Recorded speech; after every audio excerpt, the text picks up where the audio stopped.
लोग। देखिए, बाबा साहब के संविधान के बाद, आरक्षण के बाद बहुसंख्यक आबादी आराम से सुख सुविधाओं में सो रही है और मैं अपनी आंखों से देख रहा हूँ, पूरा भारत चिल्ला रहा है कि महापुरुषों का दिया हुआ सब हमारे हाथों से जा रहा है। चाहे वो आरक्षण हो, चाहे वो राष्ट्रीयकरण हो, चाहे हमारे अधिकार हो।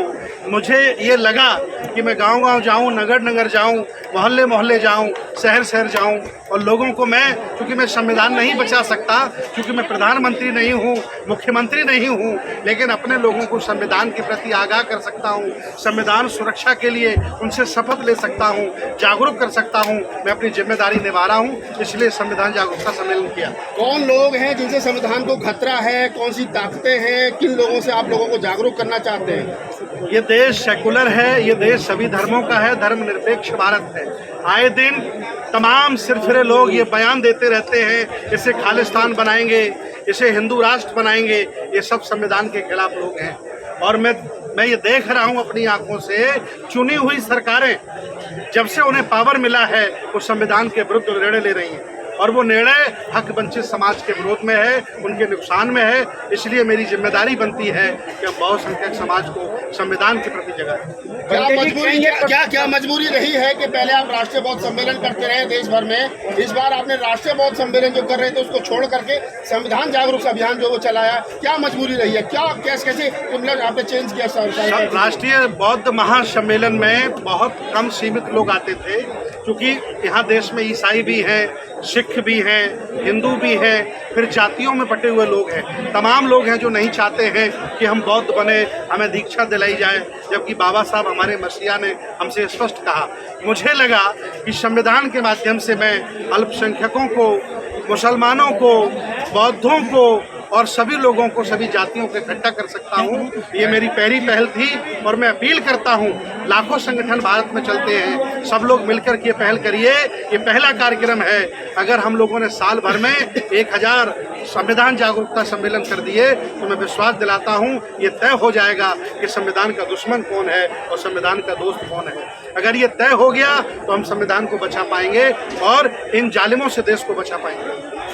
जिस तरीके से देखा जाए इस देश के अंदर जो है समतावादी लोग जो है कहीं ना कहीं देश को छिन-भिन करने का काम कर रहे हैं, कैसे आप अपने आप को शेप कर पाएंगे संविधान को लेकर? देखिए, मैं कोई अंधविश्वासी पाखंडी बाबा नहीं हूँ कि भस्म मल के मैं कुछ पैदा कर दूँ, न मैं जल छिड़क करके कुछ पैदा कर सकता हूँ। मैं विज्ञानवादी हूँ, तर्कवादी हूँ, संविधानवादी हूँ और लोकतंत्र की प्रक्रिया के तहत आम जनमानस में जा रहा हूँ और उसे संविधान के माध्यम से जगा रहा हूँ। ये कार्यक्रम मेरा नहीं है, ये पूरी विचारधारा का कार्यक्रम है। ये कार्यक्रम किसी एक संगठन का नहीं है, सारे लोगों ने मिलकर के किया और जिस तरह से वर्षा हुई, जिस तरह से मौसम खराब हुआ, ये बहुत बड़ी परीक्षा थी बहुजन समाज की। लाखों की संख्या में आए और कार्यक्रम को भव्य किया। बहुत बहुत धन्यवाद। इस देश के अंदर जो ISPCS लॉबी है वो कहीं ना कहीं ब्राह्मणवादी मानसिकता की है, वो कहीं ना कहीं संविधान को ताक पे रख के जो है हम लोगों के खिलाफ नए नए प्रखंडे इस्तेमाल करती है, जेलों में डालने का काम करती है। तो आप कैसे संविधान को बचा पाएंगे? देखिए, 3 वर्ग हैं भारत में। एक बहुत पैसे वाले लोग हैं, उन्हें व्यवस्था परिवर्तन से कोई लेना देना नहीं। जो बीच में बैठा हुआ मजे काट रहा है, उसका जीवन आराम से चल रहा, उसे कोई परिवर्तन की चिंता नहीं है। जो गरीब है वह रोटी दाल में फंसा हुआ है, क्योंकि भारत में 10-12 साल से लोग बहुत बुरी स्थिति में चले गए, बहुत गरीबी आ गई, यहाँ महंगाई बढ़ गई है, लोग बहुत परेशान हैं। आखिर चिंता कौन करेगा? तो मेरे जैसे लोग लाखों इस भारत में हैं। हम सब लोग सामूहिक चिंता करेंगे और लोकतंत्र को भी बचाएंगे, संविधान को भी बचाएंगे और जो संविधान विरोधी लोग हैं उनको जवाब भी देंगे। देखिए, आप पे पीछे से आरोप लगते हैं, कहीं ना कहीं आपको पीछे से कोई मॉडल सपोर्ट कर रहा है। पहले आप धर्म के प्रचार की बात कर रहे थे, अब संविधान के बचाने की बात कर रहे हैं। ऐसे लोगों के लिए क्या जवाब है? फिर मैं पिछले 15 साल से काम कर रहा हूँ और जब से काम कर रहा हूँ तब से आरोप ही लग रहा है कि कभी ये लोग पैसा देते हैं, कभी वो लोग पैसा देते हैं। अरे आरोप लगाने वालों, ध्यान से सुनो। रोडें हम बनाते हैं, मकान हम बनाते हैं, फसल पैदा हम करते हैं और सरकारी ऑफिसों में ऑपरेशन हमारे लोग करते हैं। मजदूरी हम करते हैं, हमारे पास पैसे की कोई कमी नहीं है। जब हम 14 अप्रैल में करोड़ों रुपया फूंक देते हैं तो क्या सम्मेलन में लाख 2 लाख रुपए मुझे दान नहीं भंटा देते? जी, आपके मंच पर 5% भी महिला नहीं थी आज मौजूद, वो कथाओं में जा रही नोएडा में, दिल्ली में। आज पानी बरसा था, बहुत स्थिति खराब थी, मूसलाधार वर्षा हुई, इसलिए माताएं बहनें नहीं आ पाई।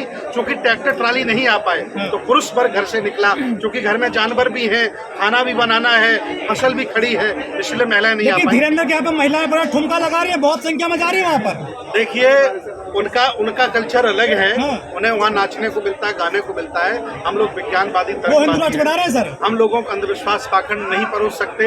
हम लोग वैज्ञानिक टेम्परामेंट के लोग हैं और हम लोग देश हित में, संविधान के हित में, विज्ञान के हित में होगा वही करेंगे।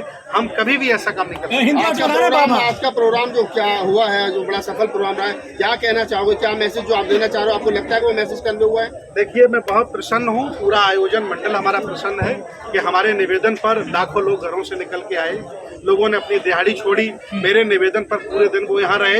हालांकि बहुत कष्ट था, लोग जूते चप्पल पहन के आए, सबके जूते चप्पल गंदे हो गए और कपड़े भी लोगों के, कई लोगों के खराब हो गए। उनसे मैं क्षमा याचना चाहता हूँ, लेकिन उनका हौसला, उनका साहस देख करके हमें साहस बढ़ा है और नगीना के लोगों ने हमें जान दी है, साहस दिया है। सर, आप आदिवासियों के इलाके में भी जाओगे क्या? जिस तरह संघ जा रहा है वहाँ पर, जो वो अपनी शाखाएं लगा रहा है, क्योंकि अब जो आदिवासी को मूत्र पिला दिया गया है, मूत्र किया गया सिर पे मध्य प्रदेश में, वहाँ तक जाओगे? आदिवासी हिंदू नहीं हैं, वो लोग हिंदू बनाने के लिए उनके बीच में जा रहे हैं और पूरे देश भारत के आदिवासियों ने मिलकर के विधानसभा में भी निर्णय लिया कि आदिवासी वनवासी हिंदू नहीं है। इसीलिए देश के सत्ताधीशों ने जानबूझ करके आदिवासी राष्ट्रपति बनाया है। वो उनको हिंदू बनाने जा रहे हैं। मुझे उन्हें बौद्ध नहीं बनाना, वो ऑलरेडी विज्ञानवादी हैं और प्रकृति प्रेमी लोग मेरे लोग हैं और हम भी लोग वही हैं। सर, ये मिश्रा टाइप के आदमी, शुक्ला टाइप के आदमी जो है लोगों पर पेशाब कर रहे हैं, लोग कह रहे हैं कि मूत्र काल चल रहा है देश में। देखिए, उन्होंने जो मिश्रा जी ने पेशाब चेहरे पे की है, ऐसा काम घिनौना वही कर सकते हैं। ये SC OBC के लोग नहीं कर सकते हैं। हमारे मन में दया, करुणा, शील,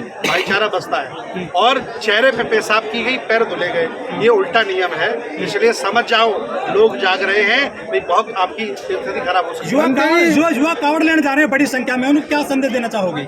जो युवा कांवड़ लेने जा रहे हैं उनको मेरा एक ही संदेश है, अगर इन्होंने बचपन में स्कूल के बस्ते सही से उठाए होते तो आज इन्हें कांवड़ उठाने की जरूरत नहीं पड़ती। ये शिक्षा से वंचित लोग रह गए, ये कांवड़ लेने जा रहे हैं। भंटा जी, पूरे देश में मैन वर्सेस वुमेन चला हुआ है।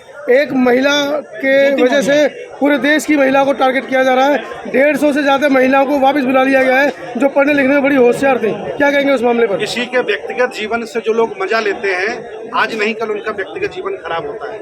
तो कोर्ट का मामला है, वो लोग कोर्ट में निर्णय लेंगे, जज बैठे हैं, न्यायालय बैठे हैं। ये मीडिया वाले और हम लोग वकील नहीं है, जज हैं कि कौन गलत है कौन सही है, कोर्ट निर्णय करेगा।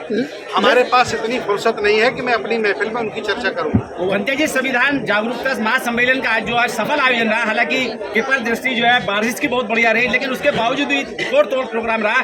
देश के लोगों से, दुनिया के लोगों ने से क्या आह्वान करेंगे अगले कार्यक्रम के लिए? मैं हाथ जोड़ करके निवेदन करता हूँ, संविधान बचा लो, अधिकार बचा लो, जाति को भुला दो। SC OBC माइनॉरिटी सब लोग एक हैं। आप लोग इस देश भारत के पुराने राजा महाराजा हो, आपको सत्ता से, शिक्षा से वंचित कर दिया गया है और षड्यंत्र से आपको जातियों में बांट दिया गया है। जाग जाओ, समझ जाओ और देश को बचा लो। मैं इतना ही निवेदन करना चाहता हूँ।